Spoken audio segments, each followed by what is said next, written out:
नमस्कार, आप देखना शुरू कर चुके हैं आई इंडिया और मैं हूं डॉक्टर पंकज सिंह गौर। और आई इंडिया के स्टूडियो में आज खास मेहमान आई हुई हैं, आप सभी का परिचय कराते हैं। आप स्त्री रोग विशेषज्ञ डॉक्टर निधि कटियार जी हैं, लखनऊ से आई हुई हैं और आज एक कैंप में भाग लेने के बाद स्टूडियो पहुंची हैं। तो क्यों ना हम आपके लिए कुछ जानकारियां साझा करा दें। पहले तो आपका स्वागत है। बहुत बहुत बहुत शुक्रिया। मेरा पहला सवाल ये है कि चूंकि आप स्त्री रोग विशेषज्ञ हैं, ऐसे में बहुत सारी ऐसी माएँ जो महिलाएं जो माँ बनना चाहती हैं और कई सालों तक वो माँ नहीं बन पाती हैं, तो उनके लिए आपका सुझाव क्या है और कैसे वो माँ बन सकती हैं? देखिए, सबसे पहले तो जो हम इनफर्टिलिटी जो बांझपन की बात करते हैं, जिनको बच्चा नहीं होता है, तो पहले शादी के पहले 1 साल तक हमें कुछ नहीं करना है।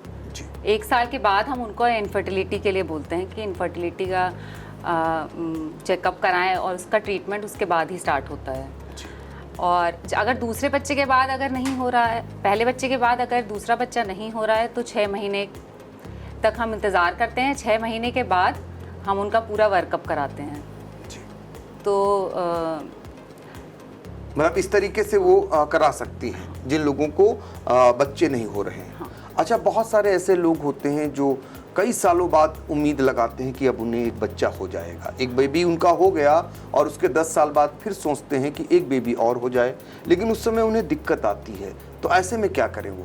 ऐसे में सारा इसमें दोनों चीज़ों का होता है, हस्बैंड का भी और वाइफ का भी, दोनों लोगों का पूरा कंप्लीट इनफर्टिलिटी का वर्कअप होता है।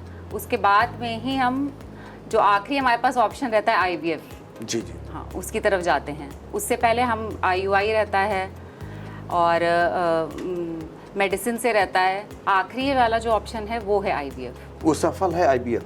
हाँ। अच्छा, IVF क्या है? जैसे बहुत सारे लोग, चूंकि सीतापुर की बात कर रहे हैं, यहाँ पर अभी भी बहुत सारे लोग अशिक्षित हैं और IVF नहीं जानते हैं, तो IVF है क्या और लगभग कितना खर्चा आ जाता है?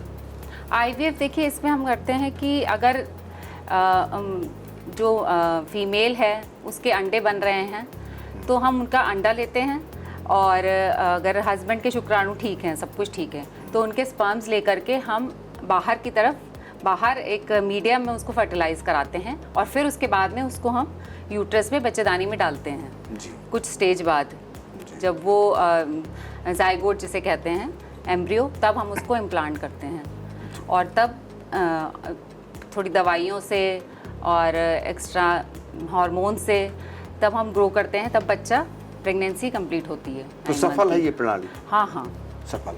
60-70% तक चांसेस हैं। जी। अब इस पे खर्चा कितना आ जाता है? खर्चा अब इतना कुछ लगता है तो फिर जी 1.5 लाख से लेकर के 2 लाख तक शुरुआत में, जो पहली साइकिल होती है। जी हाँ, उसमें मिनिमम इतना लगता है और उसके बाद अगर दोबारा से कराते हैं तो उसके बाद खर्चे कम होते जाते हैं, 50,000।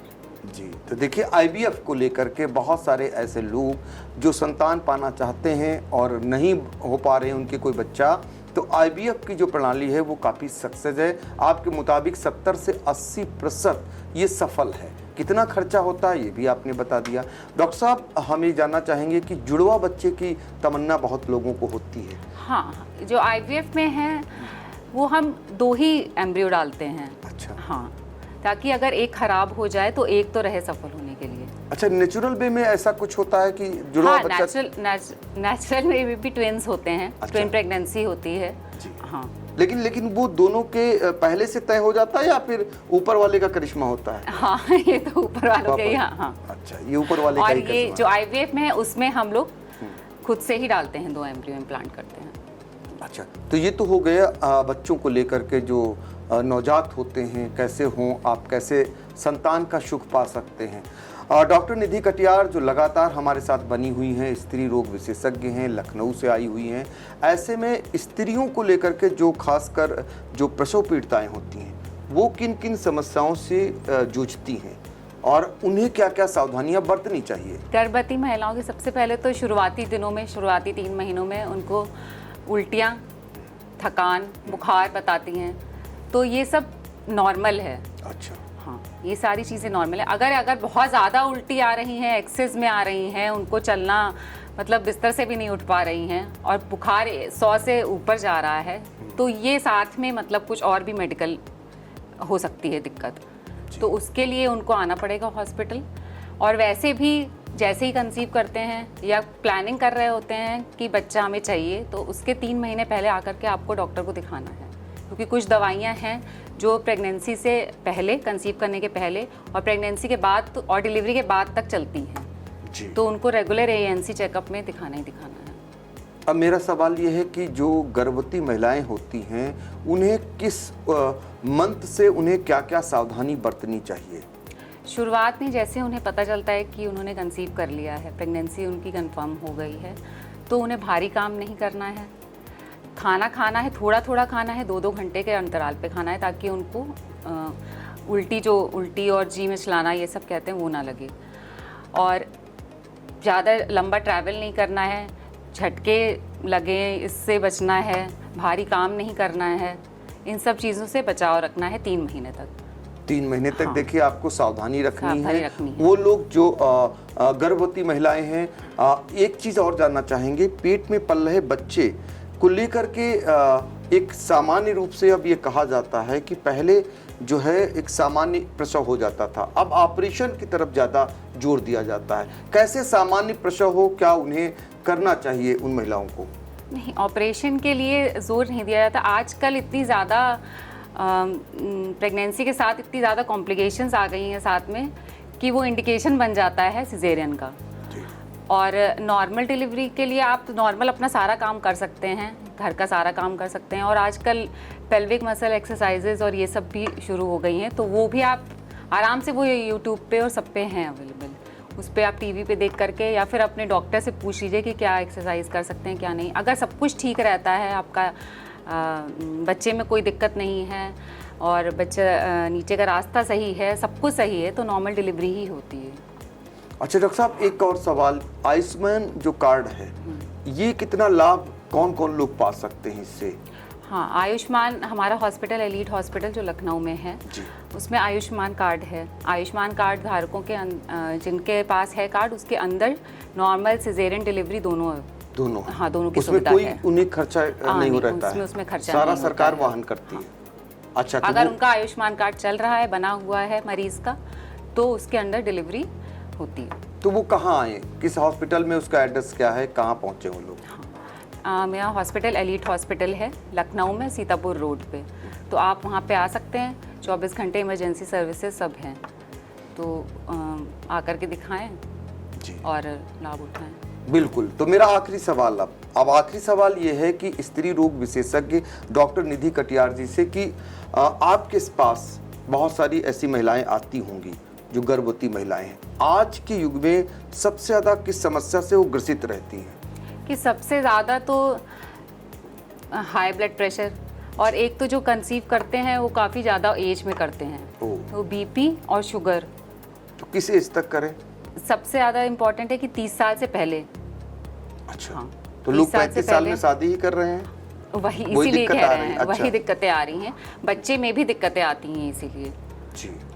तो अब मान लीजिए कोई 50 साल की एज में बच्चा चाहता है, तो उसके लिए दिक्कत आती है इस प्रकार की? हाँ, 50 साल के में तो दिक्कत है ही। 40 साल तक आज तक हम लोग अभी तक 40, 41, 42 ईयर्स इतने तक हम लोग IVF कर रहे हैं, बट 50 साल में तो अंडे ही बनना बंद हो जाते तो नहीं पॉसिबल है। महिलाओं में आज की तिथि में सबसे ज़्यादा वो कौन सा रोग है जिससे वो ग्रसित होती हैं और उसका इलाज क्या है डॉक्टर साहब? हाँ, महिलाएं 20 साल से ऊपर, जैसे ही लड़कियां या शादी के बाद जो होती हैं लड़कियां, तो सबसे पहले वो अपना सर्वाइकल कैंसर स्क्रीनिंग का जांच कराएं, जो बच्चेदानी के मुंह के कैंसर होता है। इसके आप लक्षणों के लिए जैसे गंदा पानी आना या ब्लीडिंग होना, तो इसको रूल आउट करने के लिए कि सर्विक्स में कैंसर नहीं है, आप आएँ और बच्चेदानी के मुंह के कैंसर की जांच होती है जिसको LBC कहते हैं, वो आकर के करवाएं।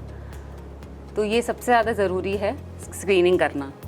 तो ये क्या तेजी से बढ़ रहा है क्या? इनकी क्या औसत क्या आता है? जैसे मान लीजिए 10 लड़कियां आती हैं आपको दिखाने, तो औसत कितना रहता है इस रोग से लोग ग्रसित होते हैं, परेशान ये एज अकॉर्डिंग रहता है। अच्छा। हाँ, 30 इयर्स अबव में ज़्यादा, अच्छा।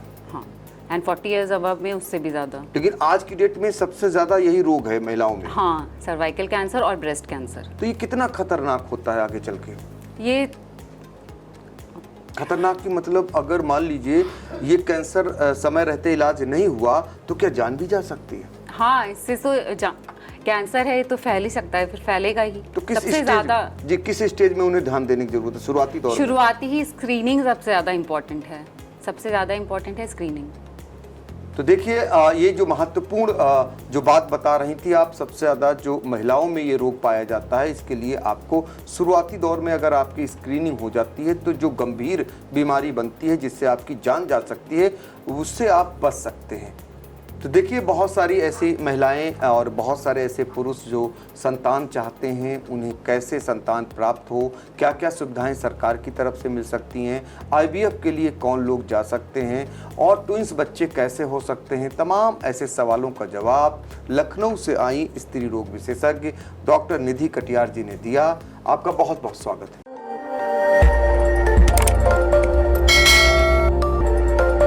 खबर आपकी, नजर हमारी। देखते रहिए आई इंडिया।